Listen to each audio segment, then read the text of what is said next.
मामी इकडे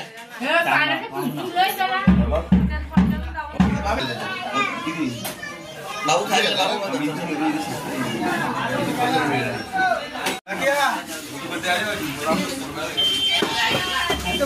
हे रामदास इथे राहू दे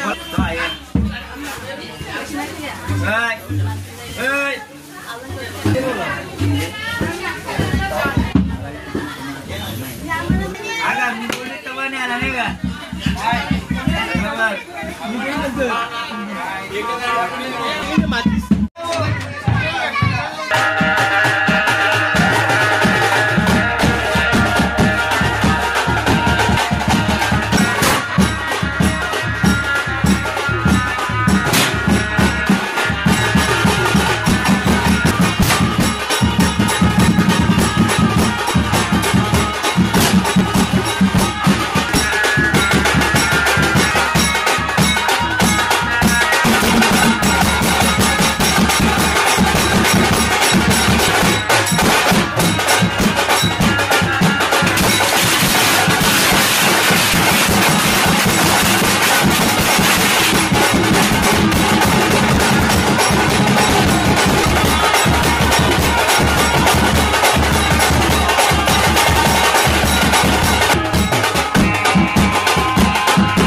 खाली करा दरवाजा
आज जवळजवळ 2025 वर्षे आलेले आहे आणि या पालखीला या 3 वर्ष आता तिसरं वर्ष आहे आणि 2 वर्षे आम्ही जी पालखी काढतो ती आमच्या पडगा आई एकविरा प्रतिष्ठान पडगा व पडगा परिसर या विभागातील लोकांना सुख समृद्धी आणि ऐश्वर्य लाभो यासाठी आणि आमचे एकविरा जे भक्त आहेत आणि आमचे या अध्यक्ष विनोदजी भांगरे, उपाध्यक्ष गौतमजी पाटील आणि सचिव रामदासभाई दळवी आणि आमचे आधारस्तंभ कृष्णाजी बाबाजी भगत यांच्या कृपा आशीर्वादाने ही पालखी आम्ही गेले आजचं 3रं वर्ष आहे ते यशस्वीरित्या पार पाडू।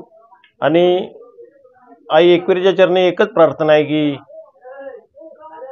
जशी 2 वर्ष आम्हाला यशस्वीरित्या पालखी सोहळा संपन्न करण्यासाठी जी मदत केली तशी या वर्षीही आई एकविरेच्या चरणी प्रार्थना करतो आणि जीवदानी आईच्या चरणी प्रार्थना करतो की कुठल्याही परिस्थितीत कुठल्याही याला गालबोट न लागता ही पालखी यशस्वीरित्या आम्ही कारल्या मंदिर परिसरात घेऊन जाऊ। जवळपास किती एकविरा आईचे भक्त या पालखी सोहळ्यामध्ये सहभागी होणार आहेत? जवळजवळ 300 लोकांची नोंदणी झालेली आहे सभासदांची आणि अजून नाव नोंदणीसाठी येत आहेत तरी पण आम्ही त्यांची पण व्यवस्था करणार आहे। आणि शेवटच्या दिवशी महिलांसाठी 2 बस आणि 1 मिनी बस अशी केलेली आहेत। म्हणजे महिलांसाठी पण आम्ही गेले 2 वर्ष नव्हतो, यावर्षी पण गेल्या वर्षी 3 बस होत्या पण यावर्षी 2.5 बस केलेल्या आहेत महिलांसाठी। म्हणून काय सांगाल तर 3 दिवसाचा प्रवास आहे, एकविरा आईचे भक्त चालत जाणार आहे, त्यांच्यासाठी काय व्यवस्था आहे आरोग्याच्या दृष्टिकोनातून असेल सेफ्टी दृष्टिकोन? आरोग्याच्या दृष्टीने आम्ही एक 24 तास ॲम्ब्युलन्स आणि एक कंपाऊंडर टाईप म्हणजे त्याला सर्व याच्याबद्दल नॉलेज आहे तो एक बरोबर असतो। औषधं गोळ्या सर्व असतात। एकविरा भक्तांसाठी जागोजागी नाश्त्याची व्यवस्था केलेली आहे, चहा पाण्याची व्यवस्था केलेली आहे आणि पाणीच्या बॉटल बिस्लेरी बॉटल सतत चालूच असतो। ज्याला तहान लागली त्याला बिस्लेरी बॉटलची वाटप चालूच असतं। पालखी सोहळा सुरू होत आहे, कसं वाटतं आपल्याला आणि एवढ्या दिवसाची मेहनत आहे आपली, काय सांगाल आजचा पालखी सोहळ्यासाठी काय काय प्रयत्न आपण केले होते आणि काय शुभेच्छा सर्व पालखीपर्यंत? साधारणतः हे 3रं वर्ष चालू आहे। 2 वर्ष सुखरूपाने जसं पालखी यशस्वी केलेली आहे तशी या वर्षी पण यशस्वी हो। आणि साधारणतः आपली जे मुलं आहेत 300-350 आसपासचे आहेत आणि त्यांना काय कुठल्याही प्रकारचं काय दुःखापत होणार नाही किंवा त्यांच्याकडे ॲम्ब्युलन्स आपल्या अवेलेबल आहेत। आणि देवीच्या प्रार्थना अशी करतो का कुठला असं गालबोट लागू नये, प्रवास हा सुखाचा हो। Speed news Bharat.